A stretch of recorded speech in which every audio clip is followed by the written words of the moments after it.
மல்லி சீரியல் நேயர்களுக்கு வணக்கம். ரகுவால் நம்ம வீட்ல இருக்கிறது உண்மையான ரேணுகா கிடையாது, போலியான ரேணுகா என்ற உண்மையை தெரிந்து கொண்ட விஜய், இனி நடக்கப் போவது என்னன்னு தெரிஞ்ச முன்னாடி இப்போ தான் சேனலுக்கு முதல் முறை வரீங்கன்னா, மறக்காமல் லைக் பண்ணிட்டு சப்ஸ்கிரைப் பண்ணிட்டு வாங்க. வீடியோக்குள்ளே போயிட்டு என்னதான் சுவாரஸ்யமான விஷயம் நடக்குதுன்னு பார்த்தீங்கன்னா, ஒரு பக்கம் இந்த சுடருக்கு அப்படி ஒரு சந்தோஷம். எப்படியோ மல்லி எங்கேயோ காணாம போயிட்டா, மல்லி பேராபத்தில் வந்து இருக்கா, அவ அப்படியே இருக்கட்டும்.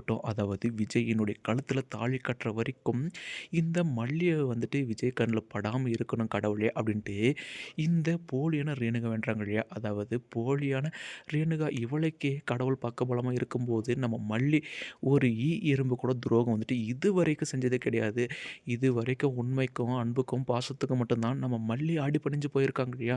அப்படி இருக்கும்போது மல்லியோட வாழ்க்கை மட்டும் வீணா போயிடுமா என்ன? ஒரு பக்கம் நம்ம மல்லிய அதாவது ரவுடிங்க கடத்தி வச்சிருந்தாலுமே, கடைசியில அந்த ரவுடிங்களோட கார வந்து சேஸ் பண்ணதில நம்ம மனோகரும், போலீஸும் கடைசியில ரவுடிங்கள சுத்தி வளைச்சு, நம்ம மல்லிய ஷேப்ப வந்து காப்பாத்திடுறாங்க. அப்போ நம்ம மனோகர் வந்துட்டு, "மல்லி இப்போதாம்மா உன்ன பார்த்ததுக்கு அப்புறமா தான்டா எனக்கு போன உயிர் திரும்ப வந்தது போல இருக்கு. ஏன்னா, உன்னை இவங்க எங்கேயாச்சும் இன்னும் கொஞ்ச நேரம் நாங்க வராம இருந்திருந்தா, இவங்க உன்ன வந்துட்டு வேற ஒரு இடத்துக்கு வந்து கடத்தியிருப்பாங்க. அதுக்கப்புறம் உன்ன வந்து பார்த்துருக்க கூட முடியாது. அதுக்கப்புறம் உன் அண்ணாவுக்கும் சரி, விஜய் மாப்பிள்ளைக்கும் சரி நான் என்ன பதில் சொல்லியிருப்பேன்? அவங்க கேட்டா, அதுக்கப்புறம் நான் வந்து என்னுடைய முகத்த எங்க போய் வச்சிருந்திருப்பேன்? அப்படின்னு இப்போ நம்ம மனோகர் வந்துட்டு சொல்லுவாங்க இல்லையா?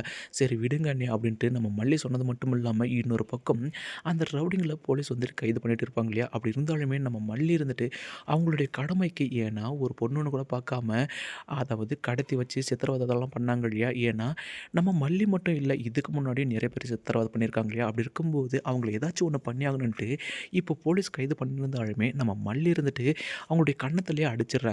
மறுபக்கம் இப்போ நம்ம மல்லி இருந்துட்டு இப்போ இவ்வளோ தூரம் வந்தும், அதாவது அந்த சுடர பத்தி நம்ம தெரிஞ்சுக்க முடியாமலே வந்து போயிடுச்சு அண்ணே. இனி எப்படி நான் வந்து தடுப்பேன்? அதாவது விஜய்க்கு எப்படி நான் வந்து உண்மைய வந்து புரிய வைக்க போறேன்?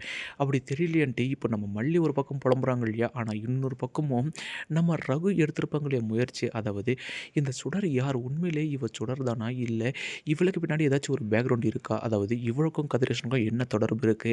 அப்படின்னு இவரு ர ரவுடியில இவரும் நெறைய விஷயத்த வந்து கேதர் பண்ணும்போது தான் கடைசியில இந்த கதிரேசன் பொண்டாட்டி இறந்து இவரு மட்டும் எப்படி தனியா இருப்பாங்க? அப்படி இருக்கும்போது கள்ள தொடர்பு முதல்ல இருந்தே வச்சிருந்திருக்காங்க இல்லையா?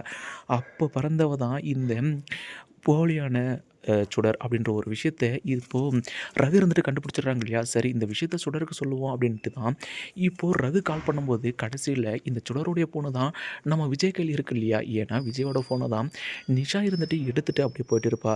அந்த ஒரு டைம்ல நம்ம விஜயோ ஃபோன் வாங்கியிருந்தனால இப்போ நல்லதா போச்சு. ஒரு பக்கம் சுடரின் சுயரூபம் இப்போ விஜய்க்கு தெரிய வந்ததுனால விஜய் இனி சுடர சும்மா விட போறது கிடையாது.